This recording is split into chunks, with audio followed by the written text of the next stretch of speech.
Hello all, Frost here with another video. Today is going to be another JJK discussion pick, except this time we're going to be doing something a little bit more casual compared to the normal scripted vids that I make. I'm just going to be yapping for the most part, talking about my thoughts on how Yuji has been treated in the last few chapters, especially with the return of Yuta and Gojo's Yutaru, because I feel in these last few chapters, Yuji's treatment has been especially bad. So today we're going to be kind of looking at that. Let's just jump right in.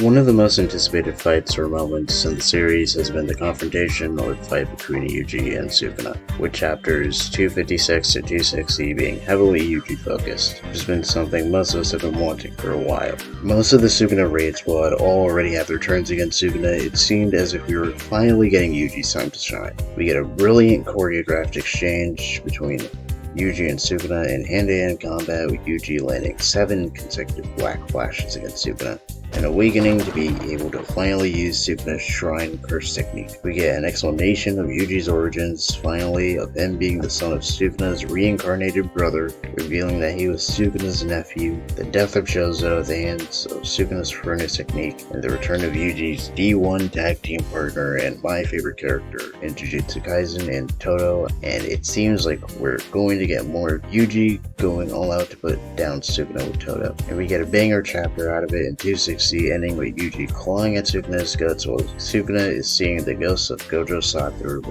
before we get to 261, where Yuji is quite literally tossed aside in favor of Yuta/Gojo returning and taking over the battle. Here, we're just focusing in on my thoughts on Yuji's treatment. I will save my thoughts on Yutaru for an entirely separate discussion, because I feel like I have a lot to say on that writing choice, and I think that it needs to be a separate discussion entirely. So why is this an issue exactly?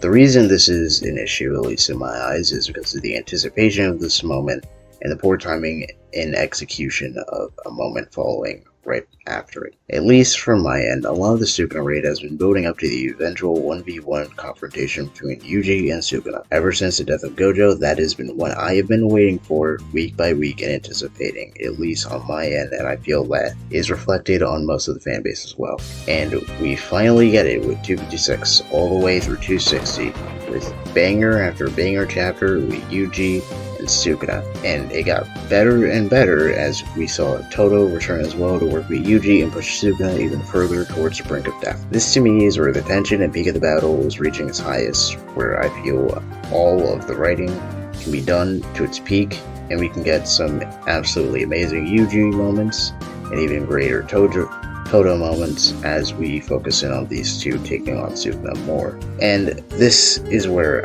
I, as a writer, will continue with this, but then we see Yutaru show up, and this entire moment that has been somewhat built up for Yuji is halted. But Yutaru saved Todo and Yuji from Sukuna opening his domain expansion.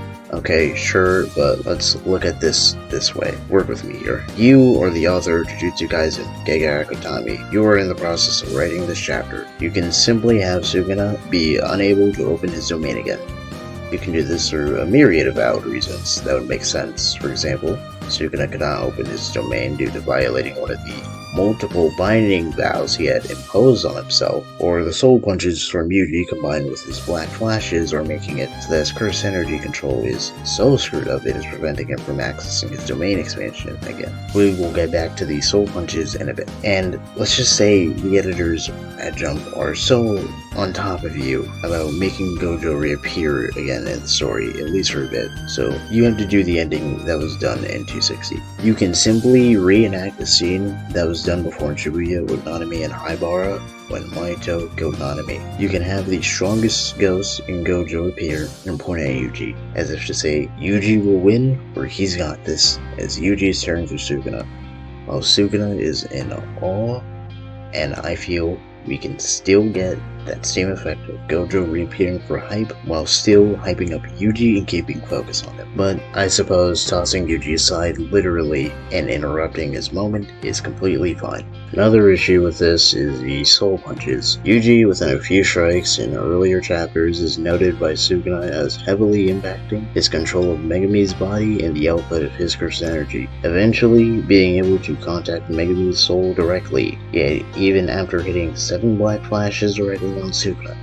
and several other hits. There isn't any sort of comment on the status of the soul again. We aren't shown his output or physical control lowering either, and we don't see Yuji making any attempt to contact Megami again, which leaves me somewhat confused as to why these didn't do anything, but hey, maybe Gege is planning something, but at least for now, it kind of stacks against Yuji's favor in terms of the story again. Then we get further into the reintroduction of Todo and Yuji, and not even having the spotlight on them working together again for more than one chapter, after not only not seeing Todo for at least well over 100 chapters at this point, and we don't get to see them work together again for more than a singular chapter. After we see Todo get an entire upgrade to his curse technique with the Vibra Slap, and Sukuna even saying he is the one person he was begging to not show back up again at this exact moment. Yuji awakening with Sukuna's curse technique and on off his big brother's death right in front of him, and all the drama and hype that can be around this moment has a lot of potential writing wise is diluted by the appearance of Yutaru.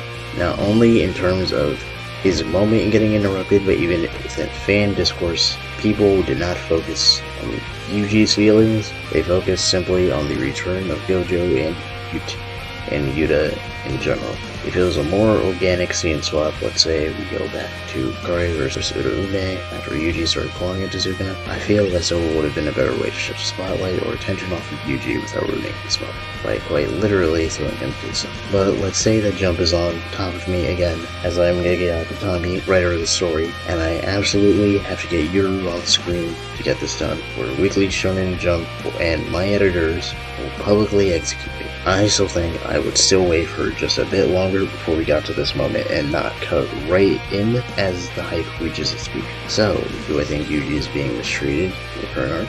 At least from my perspective, as a weekly reader of Jujutsu Kaisen at the moment, I believe so. However, in the upcoming chapters, this has potential to change. I just hope that Gege executes this properly, because as of now, I cannot confidently say I am a fan as to how these past two chapters have been progressing. I do, however, acknowledge Gege's deteriorating health, and I do also hope for his speedy recovery. Anyways, I guess that's it for my quick rant on how Yuji has been treated in the past few chapters. I hope that there is some form of change in the next few chapters to help Yuji out in terms of his actions and role in the story. If you enjoyed this video or style of video that I make here, please let me know by leaving a like and comment, and please subscribe if you enjoy my videos. Anyways, that's all for now. Frost, out, peace.